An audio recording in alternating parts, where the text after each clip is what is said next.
Behror MLA Shri Baljeet Yadav ने समझा अभिभावकों का दर्द। भारत में प्रोफेशनल कोर्स की विसंगतियों को कोसा और कहा कि लोगों की जागरूकता की जरूरत है। और क्या सवाल कि भारत में क्यों महंगी है प्रोफेशनल शिक्षा, इसके लिए सरकारी तंत्र जिम्मेदार है और अच्छे राजनीतिक पदों पर बैठे राजनेता किया इन लोगों को स्कूलों भी को जागरूकता फैलानी है। मन तरीके से फीस बढ़ा लेते हैं।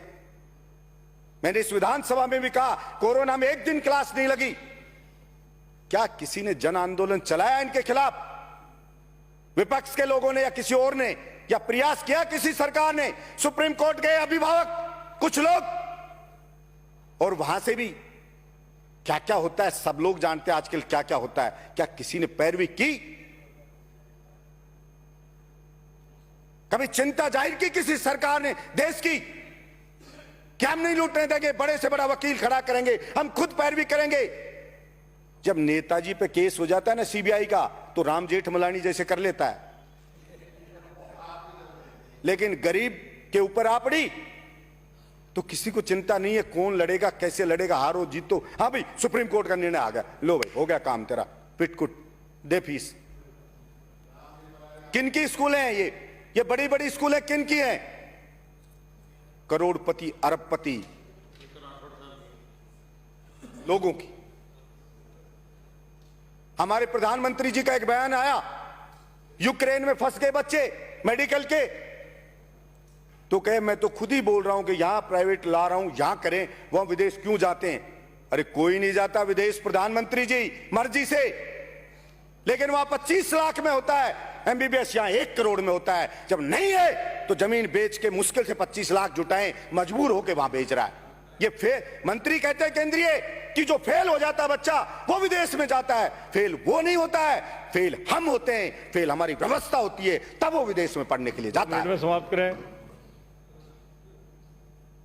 सभापति महोदय, मैं सिर्फ इतना कहना चाहूंगा क्योंकि यहां पे बोलने नहीं दिया जाता, और मैं तो कहता हूं हमारा गड़ाई दबा दो एक दिन पकड़ करके, जो झंझट मिटे, ना रहे बांस ना बजे बांसुरी। क्योंकि यहां कोई बात जनता की बोलने लगो घंटे ही समय हो जाता है, बंद करो समय पूरा।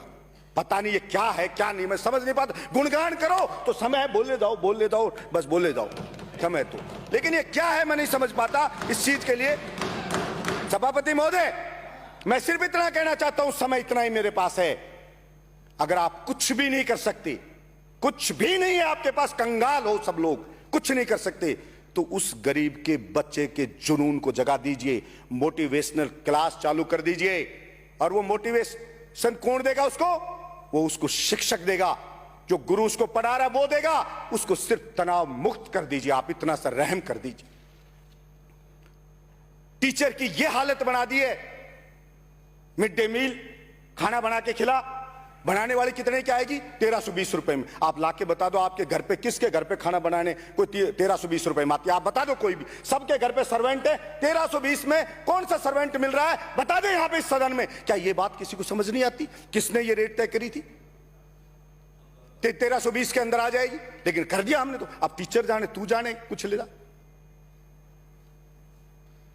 कोई बेचारा परेशान है, टीएसपी में पड़ा है, बुजुर्ग होगा, माँ बाप को कैंसर होगा, परेशान, साहब मेरा तबादला कर दो। नहीं, यहां बहन है, नहीं होगा यहां, क्योंकि झंझट करेंगे थर्ड ग्रेड वाले। क्यों भाई, जोखिम लेने से डरोगे क्या? सरकार में आए तो जोखिम लेना पड़ेगा। सभापति महोदय, समाप्त करें। गुरु का सम्मान होता था। कबीर जी कहते थे, प्रथम वंदना गुरु को, दूजा आदि गणेश, तीजा माता शारदे, कंठ करो प्रवेश, माते कंठ करो प्रवेश। ये दोहा बताता है कि गणेश जी को पहले पूजते हैं, लेकिन उस जमाने में गणेश जी से भी पहले गुरु को पूजने के लिए कबीर जी ने कहा। कबीर जी ने कहा, सब धरती कागज करूं और कलम लेखन सब वनराज, और 7 समंदर की मसी करूं, पर गुरगुण लिखा न जाए। वो गुरु का महत्व बताते हैं। यहां गुरु धक्के खाता फिर रहा है।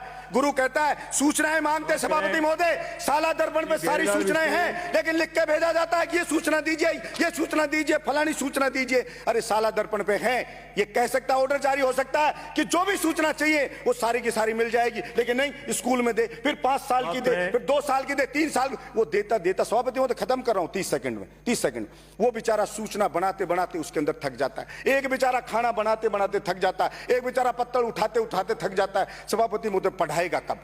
किसी को बीएलओ बना दिया, किसी को क्या बना दिया, वो ड्यूटी, और वो तनाव में जी रहा है। फिर बेचारा, फिर उसको वो चाहता है कि साहब मेरा बीमार है, मेरा ट्रांसफर यहां कर दो, तो उसके कोई सुनने वाला नहीं है। इसलिए मैं सिर्फ ये कहना चाहता हूं, हाथ जोड़ के, अगर इन सरकारी स्कूल को अच्छा करना चाहते हो तो जो शिक्षक है उनको एक बार बिठा लो, आप सरकार बिठा ले, 5-10 शिक्षकों को बिठा ले और उन बच्चों को पूछ ले। कोई जाकर सभापति महोदय मैं जाता हूं मेरे स्कूल में बिना सूचना के, किसी को नहीं बताता, जाके बच्चों में बैठता हूं, बेटा क्या क्या प्रॉब्लम है, वो बताते हैं सर हमें खेलने के लिए कह दो, सर वो बच्चे खेलते, सर हमें खेल का सामान दे दो, बेटा मैं दिलाता हूं, और इतने खुश हो जाते हैं, गले के लिपट जाते हैं।